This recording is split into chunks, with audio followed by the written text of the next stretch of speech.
नमस्कार दोस्तों, स्वागत है आप सभी का आपके अपने यूट्यूब चैनल ऑब्जेक्टिव सेंटर पर। आज से हम लोग स्टार्ट करेंगे मैकेनिक डीजल का जो निम्मी का ऑफिशियल पीडीएफ है, उसको हम लोग डिस्कशन करेंगे और इसी में से आपका आईटीआई का जो कंप्यूटर बेस्ड स्टोर है, इसी में से क्वेश्चन पूछे जा रहे हैं। ठीक, तो हम लोग सारे क्वेश्चन को सॉल्व करेंगे चैप्टर वाइज, एक एक वीडियो में एक एक चैप्टर हम लोग कंप्लीट करेंगे। ठीक, वीडियो अगर अच्छा लगेगा तो अपने दोस्तों के साथ जरूर शेयर करिएगा। तो चलिए हम लोग आज से स्टार्ट करेंगे। सेमेस्टर फर्स्ट का जो मॉड्यूल फर्स्ट है, सेफ्टी वर्कशॉप प्रैक्टिस, इसको हम लोग डिस्कशन करने वाले हैं। तो चलिए स्टार्ट करते हैं। अब यहाँ पर देखेंगे तो यहाँ पर हमारा पहला क्वेश्चन है, जैसे कि विच इज केमिकल हैजर्ड, यानी कि कौन सा रासायनिक खतरा है। तो जो रासायनिक खतरा है वो आपको बताना है। तो देखिए आपके पास यहाँ पर बहुत सारे ऑप्शन मिलेगा, जैसे कि नॉइज यानी कि शोर, एक्सप्लोसिव यानी कि विस्फोटक, इसके बाद है आपका वाइब्रेशन, इसके बाद है आपका रेडिएशन। यानी कि जो रासायनिक खतरा है वही आपको चूज करना है। ठीक, तो रासायनिक खतरा देखिए हमारा होता कौन है। तो रासायनिक खतरा जो होता है हमारा, वो होता है विस्फोट। तो विस्फोट जो होता है यानी कि विस्फोटक, यही हमारा रासायनिक खतरा होता है। जबकि नॉइज, वाइब्रेशन और रेडिएशन ये सब हमारा रासायनिक खतरा नहीं है। रासायनिक खतरा हमारा एक्सप्लोसिव होता है। ठीक, अब यहाँ पर अगला क्वेश्चन हमारा दूसरा, विच type of occupational health hazard involve toxic, यानी कि किस प्रकार के व्यावसायिक स्वास्थ्य खतरों में विषाक्तता शामिल होता है। तो देखिए जिस व्यावसायिक स्वास्थ्य खतरों में विषाक्तता शामिल होता है वो हमारा रहता है केमिकल हैजर्ड, यानी कि जो रासायनिक पदार्थ होते हैं ये सब, इसमें विषाक्तता होता है, इसमें रासायनिक खतरा होता है। ठीक, टू का यहाँ पर बी आंसर करेक्ट हो जाएगा। अब देखिए यहाँ पर हमारा तीसरा क्वेश्चन है, which is the motive of occupational health and safety, अधिभोग स्वास्थ्य और सुरक्षा का मकसद क्या है। तो देखिए अधिभोग स्वास्थ्य और सुरक्षा का जो मकसद होता है ये रहता है हमारा रिड्यूसिंग एब्सेंटेजम, यानी कि अनुपस्थिति को कम करना। ठीक, तो यहाँ पर इसका हमारा थ्री का सी आंसर करेक्ट हो जाएगा। देखिए यहाँ पर चौथा क्वेश्चन है, what type of safety covers the warning of safety shoes in workshop, workshop में किस प्रकार की सुरक्षा जूते पहनने को कवर करती है। तो देखिए वर्कशॉप में जिस प्रकार की सुरक्षा जूते पहनने को कवर करती है वो हमारा रहता है पर्सनल सेफ्टी, यानी कि अगर आप जूता पहनते हैं तो ये आपका पर्सनल सेफ्टी के लिए आपको जूते पहनना अनिवार्य होता है। ठीक, तो आपको अगर अपनी खुद की सुरक्षा करनी है तो इसलिए आपको जूते पहनना जरूरी है। कोई भी उपकरण हो, आपको सबसे पहले अपने लिए सुरक्षा रखना बहुत जरूरी होता है। ठीक, तो इसलिए जो भी पर्सनल सेफ्टी है, जैसे कि जूता हो गया, बाकी अपने आंखों की सुरक्षा के लिए जो चश्मा पहनते हैं, हाथों की सुरक्षा के लिए ग्लव्स पहनते हैं, तो ये सब पर्सनल सेफ्टी के अंतर्गत आते हैं। ठीक, देखिए यहाँ पर पांचवा क्वेश्चन है, which is the occupational mechanical hazard, व्यवसायिक यांत्रिक खतरा कौन सा है। ऑप्शन है रोग, वर्तमान रिसाव, गैर पंजीकृत मशीनरी, इसके बाद है मशीनरी का लेआउट गलत होना। ठीक, तो देखिए व्यवसायिक यांत्रिक खतरा जो होता है वो हमारा रहता है अनगार्डेड मशीनरी, यानी कि गैर पंजीकृत मशीनरी व्यवसायिक यांत्रिक खतरा का समझिए निशान होता है। ठीक, तो फाइव के यहाँ पर सी आंसर करेक्ट हो जाएगा। छठा क्वेश्चन है, which is the biological hazard, कौन सा एक जैविक रासायनिक खतरा है। तो देखिए जैविक रासायनिक जो खतरा होता है वो रहता है हमारा इन्फेक्शन। इन्फेक्शन क्या है, ये हमारा जैविक खतरा है। ठीक, तो सिक्स का यहाँ पर सी आंसर करेक्ट हो जाएगा। अब देखिए यहाँ पर सेवन नंबर का क्वेश्चन है, which fire extinguisher used for flammable liquid fire, यानी कि ज्वलनशील तरल आग के लिए किस अग्निशामक यंत्र का उपयोग किया जाता है। तो देखिए ज्वलनशील तरल आग के लिए जिस अग्निशामक यंत्र का प्रयोग किया जाता है वो हमारा रहता है ड्राई पाउडर एक्सटिंग्यूशर, यानी कि सूखा पाउडर बुझाने वाला। ठीक, तो सेवन के यहाँ पर भी आंसर करेक्ट हो जाएगा।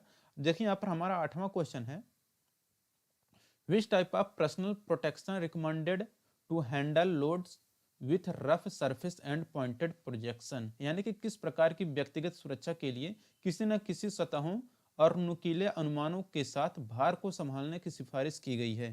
तो ये हमारा रहता है लेदर ग्लव्स, चमड़े के दस्ताने, यहाँ पर करेक्ट आंसर हो जाएगा। ठीक, नौवां क्वेश्चन है, which is toxic in the automobile workshop, यानी कि ऑटोमोबाइल वर्कशॉप में कौन विषैला होता है। तो देखिए ऑटोमोबाइल वर्कशॉप में जो विषैला होता है वो आपको बताना है। तो देखिए यहाँ पर है हमारा यूज्ड लुब्रिकेंट, यानी कि इस्तेमाल किया गया संयोजक जो होता है यह वर्कशॉप यानी कि ऑटोमोबाइल वर्कशॉप में विषैला होता है। ठीक, अब देखिए यहाँ पर है हमारा 10 नंबर का question, more harmful in place of harmful, यानी कि जो मानव स्वास्थ्य के लिए हानिकारक है वो कौन सा है। तो देखिए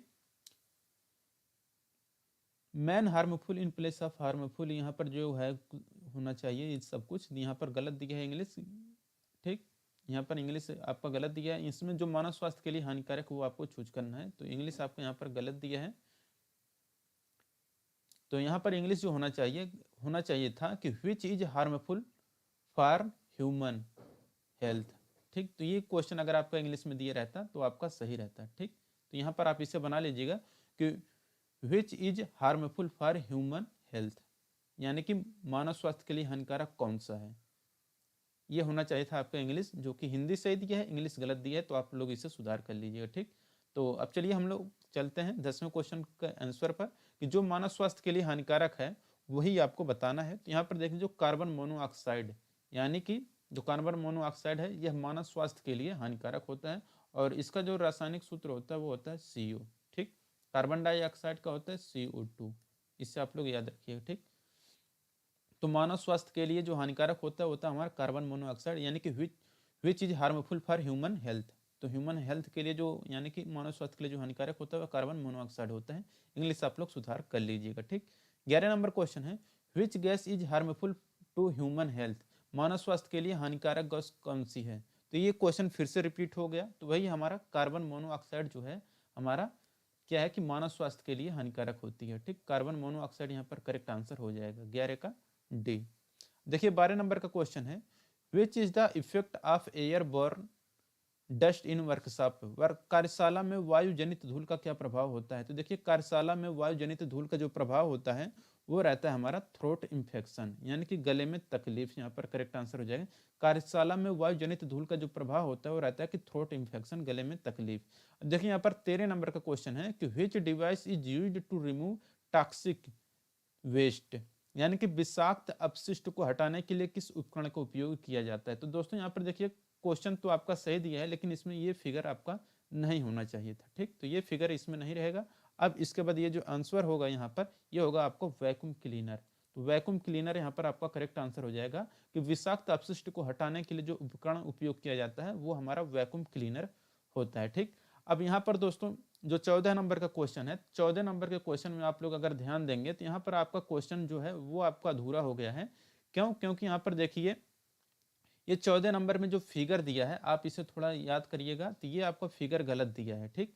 अब ये जो फिगर यहाँ पर देना चाहिए था, इसको जो ऊपर वाला जो फिगर है, ये ऊपर वाला फिगर ये आपको नीचे करना है, ठीक। ऊपर वाला जो फिगर है निम्मी ने गलत दिया है, इसको नीचे करना चाहिए था, तभी ये पता चलता कि सुरक्षा उपकरण का नाम क्या है। तो देखिए ये हमारा जो सुरक्षा उपकरण है ये आप लोग देख सकते हैं, ये वाला जो सुरक्षा उपकरण है इसका फिगर नीचे होना चाहिए था, ठीक। तो यहाँ पर ये वाला जब आप लोग देखिए, हम इसको थोड़ा छोटा कर दें ताकि आप लोग अच्छे से समझ सकें। अब ये वाला देखिए यहाँ पर फिगर नहीं रहेगा, ऊपर वाला जो है ये फिगर नीचे रहेगा। तो अब आपका क्वेश्चन ये सही हो जाएगा 14 नंबर के, कि सुरक्षा उपकरण का नाम क्या है। तो देखिए यहाँ पर ये जो सुरक्षा उपकरण आपको फिगर में दिखाई दे रहा है ये आपका है चश्मा है। कौन सा है? चश्मा। यहाँ पर आपका देखिए यहाँ पर तो चश्मे यहाँ पर आपका करेक्ट आंसर हो जाएगा, ठीक। यहाँ पर देखिए हम इसको सही कर दिए। अब ये क्वेश्चन आपका सही हो गया। ऊपर का फिगर आपको देखना है, नीचे आपको क्या हो जाएगा कि सुरक्षा उपकरण का नाम क्या है, तो ये हमारा गोगल्स यानी कि चश्मा है, ठीक। तो ये क्वेश्चन अब आपका कंप्लीट हो गया। अब यहाँ पर आपको कुछ और संशोधन करना है। तो जैसे कि अब हम आपको बताने वाले हैं कि अब ये जो आपको फिगर दिख रहा है यहाँ पर 14 नंबर वाला फिगर, यहाँ पर आप लोग देख सकते हैं। अब ये 14 नंबर वाला जो फिगर है आपका, ये आपका जाएगा नीचे, ठीक। अब देख सकते हैं ये वाला जो फिगर है ये फिगर आपका जाएगा नीचे। जब ये फिगर नीचे जाएगा तब अब आपको यहाँ पर दिखेगा सही तरीके से। हम इसे दिखाते हैं आपको 15 नंबर का क्वेश्चन में। कह रहे हैं यहाँ पर which distance is known as wheel base of the vehicle, यानी कि किस दूरी को वाहन का पहिया आधार कहा जाता है। तो देखिए यहाँ पर है कि जिस दूरी को वाहन का पहिया का आधार कहा जाता है वो हमारा रहता है कि सेंटर टू सेंटर डिस्टेंस, ठीक, between front and rear wheel, यानी कि आगे और पीछे के पहियों के बीच की दूरी के लिए केंद्र यहाँ पर जो है, यहाँ पर आप लोग देख सकते हैं ये जो यहाँ पर क्रॉस निशान दिख रहा है आपको, ये क्रॉस निशान, इन दोनों के बीच की जो दूरी होती है यही इनका कहने का मतलब है कि आगे और पीछे के पहियों के बीच की दूरी के लिए जो केंद्र होता है, यानी कि centre to centre distance between front and rear wheel it is called wheel base of the vehicle. ठीक, तो मेन डिस्टेंस क्या होता है कि which distance is known as wheel base of the vehicle, यानी कि वाहन का पहिया आधार किसे कहा जाता है। तो दोनों पहियों के बीच की ये जो दूरी होती है, यानी कि अगला पहिया का जो सेंटर होता है और पिछले पहिए का जो सेंटर होता है, उन दोनों के बीच की जो दूरी होती है वही हमारा wheel base of the vehicle होता है। ठीक, यानी कि डिस्टेंस, ये आपको याद रखना है। ठीक, तो यहाँ पर जो आपको फिगर गलत दिया था, तो आपको बस करना कुछ नहीं, क्वेश्चन आपका सब कुछ सही है, बस ये लोग फिगर उल्टा दे दिए थे, ऊपर वाला फिगर नीचे जाएगा और इसमें भी जो फिगर है ऊपर वाला ये आपका नीचे जाएगा। ठीक, इतना आप लोग सुधार कर लीजिएगा, तब आपका ये क्वेश्चन सही हो जाएगा और एग्जाम में आपका सब कुछ सही आएगा। ये आपका फिगर में गलत दे दिया ये पीडीएफ में, तो कोई बात नहीं है, इसको हमने सुधार करा दिया है, आप लोग समझ जाइएगा। ठीक, अब देखिए हम लोग चलते हैं 16 नंबर के क्वेश्चन पे। 16 नंबर का क्वेश्चन यहाँ पर है, which part of body is bleeding profusely in considered serious and need professional attention, यानी कि शरीर के किस हिस्से से गहरा खून बह रहा है, इसे गंभीर माना जाता है और पेशेवर ध्यान देने की जरूरत होती है। तो देखिए, अगर मानव शरीर के अगर कलाई से अगर खून बह रहा है तो उस पर ज्यादा ध्यान देने की जरूरत होती है। ठीक, तो शरीर के यदि कलाई से गहरा खून बह रहा है तो इसे गंभीर माना जाता है और इसे पेशेवर ध्यान देने की जरूरत पड़ती है। तो 16 का यहाँ पर सी आंसर करेक्ट हो जाएगा। 17 नंबर क्वेश्चन है, how to treat burns and scalds, यानी कि जलने और खोपड़ी का इलाज कैसे करें। तो देखिए, जलने और खोपड़ी का इलाज जो हम लोग करते हैं वो करते हैं कवरिंग विथ वाटर, पानी से ढका हुआ। ठीक, अब देखिए 18 नंबर का क्वेश्चन है, what is the first aid, प्राथमिक चिकित्सा क्या है। तो देखिए, प्राथमिक चिकित्सा किसे कहा जाता है। तो देखिए, जो ये एक प्रकार क्या है, एक तत्काल जीवन रक्षक उपचार है। ठीक, यहाँ पर it is immediate life saving treatment, यानी कि यह एक तत्काल जीवन रक्षक उपचार है। It is immediate life saving treatment होता है फर्स्ट एड। ठीक, तो 18 का यहाँ पर आपका ए आंसर करेक्ट हो जाएगा। 19 नंबर क्वेश्चन है, what will you do if an electric shock victim unable to release his grip from the conductor, यदि कोई बिजली का झटका पीड़ित कंडक्टर से अपनी पकड़ छोड़ने में असमर्थ है तो आप क्या करेंगे। देखिए, इसके लिए हमें क्या करना चाहिए कि make sure the power is turn off, सुनिश्चित करें कि जो बिजली बंद है। ठीक, तो ये आपका करेक्ट आंसर हो जाएगा 19 का ए। देखिए यहाँ पर 20 नंबर क्वेश्चन है, which class of fire involve liquefied gases, अग्नि का कौन सा वर्ग तरल गैसों का आह्वान करता है। तो देखिए, अग्नि का जो वर्ग तरल गैसों का आह्वान करता है वो हमारा रहता है क्लास सी का। ठीक, तो क्लास सी यहाँ पर करेक्ट आंसर हो जाएगा। तो तरल गैसों का आह्वान जो करता है वो हमारा क्लास सी रहता है। देखिए, यहाँ पर जो ठोस वाला रहता है हमारा क्लास ए से रिलेटेड करता है। ठीक, क्लास ए से रिलेटेड, क्लास बी से हमारा द्रव वाला रहता है, सी वाला हमारा गैस रहता है। ठीक, तो इसे आप लोग याद रखिएगा। 21 नंबर क्वेश्चन है, which fire extinguisher suitable for class C fire, वर्ग सी की आग के लिए कौन सा अग्निशामक बुझाने योग्य होता है। तो देखिए, क्लास सी आग के लिए जो हम लोग अग्निशामक यंत्र यूज करते हैं बुझाने के लिए, वो हमारा आता है ड्राई पाउडर फायर एक्सटिंग्विशर। ठीक, यहाँ पर हमारा करेक्ट आंसर क्या हो जाएगा, ऑप्शन नंबर सी, आग बुझाने का यंत्र, सूखा पाउडर हम लोग यूज करते हैं। 22 नंबर क्वेश्चन है, which factor isolate the fire from oxygen by blanketing, कौन सा कारक कंबल से आग को ऑक्सीजन से अलग करता है। तो देखिए, जो कारक कंबल से आग को ऑक्सीजन से अलग करता है वो हमारा रहता है स्मूथरिंग। तो स्मूथरिंग यहाँ पर 22 का डी आंसर करेक्ट हो जाएगा। 23 नंबर क्वेश्चन है, which class of fire involves would, अग्नि के किस वर्ग में लकड़ी शामिल होता है। तो देखिए, लकड़ी जो होता है ये हमारा शामिल होता है क्लास ए। हमने आपको बताया था कि जो हमारा क्लास ए रहता है हमारा ठोस से रिलेटेड रखता है, तो लकड़ी हमारा क्या है, ठोस, तो ठोस से लगे क्लास ए के अंतर्गत आता है। ठीक, क्लास बी जो है हमारा द्रव से रिलेटेड करता है, तो द्रव से हो जाएगा यहाँ पर हमारा। सी जो रहता है हमारा गैस से हो जाता है। ठीक, देखिए यहाँ पर ये हो गया। 24 नंबर क्वेश्चन है, how the waste oil is disposed, यानी कि अपशिष्ट तेल का निपटान कैसे किया जाता है। तो देखिए, अपशिष्ट तेल का जो निपटान किया जाता है वो किया जाता है collect waste container and dispose to register vendors, यानी कि यहाँ पर आपका 24 का डी आंसर करेक्ट हो जाएगा। Collect waste oil container and dispose to register vendors, यानी कि अपशिष्ट तेल कंटेनर ले लीजिए और विक्रेता को पंजीकृत करने के लिए निपटान करें।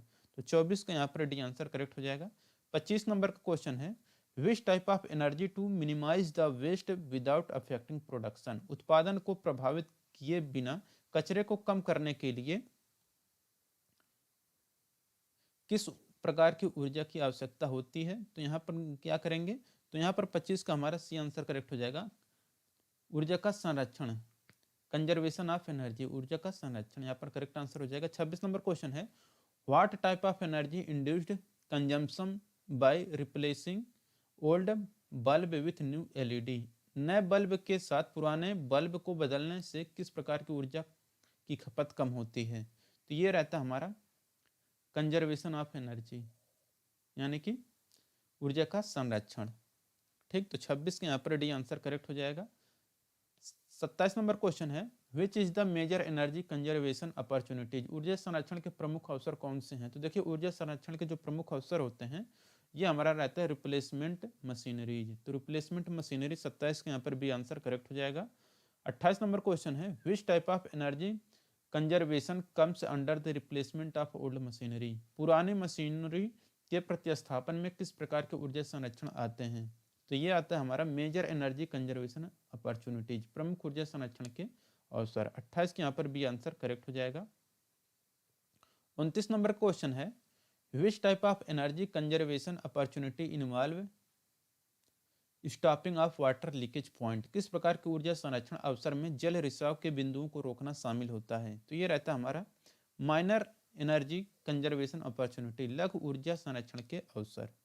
30 नंबर का क्वेश्चन है which is medium energy conservation opportunity, मध्यम ऊर्जा संरक्षण के अवसर कौन से हैं। तो देखिए मध्यम ऊर्जा संरक्षण के जो अवसर होते हैं ये रहता है हमारा replacement of existing house hold appliances, यानी कि मौजूदा हाउस होल्ड उपकरणों का प्रतिस्थापन। तो 30 का यहाँ पर डी आंसर करेक्ट हो जाएगा। तो दोस्तों यहाँ पर ये हमारा जो पहला चैप्टर था सेफ्टी वर्कपीस वर्कशॉप प्रैक्टिस, ये हमारा कंप्लीट हो गया। अब दोस्तों हम लोग पढ़ेंगे आगे जो हमारा वीडियो रहेगा वो रहेगा हमारा मेजरिंग मार्किंग एंड प्रैक्टिस से, तो ये हमारा दूसरा चैप्टर रहेगा। वैसे भी ये जो प्लेलिस्ट है हम आपको डिस्क्रिप्शन बॉक्स में दे दी हैं, आप वहाँ से पिछला वीडियो अगला वीडियो सब कुछ देख सकते हैं। ठीक, वीडियो अगर अच्छा लगा तो वीडियो को जरूर लाइक करिए और अपने दोस्तों के साथ शेयर करिए। मिलेंगे नेक्स्ट वीडियो में। Thank you.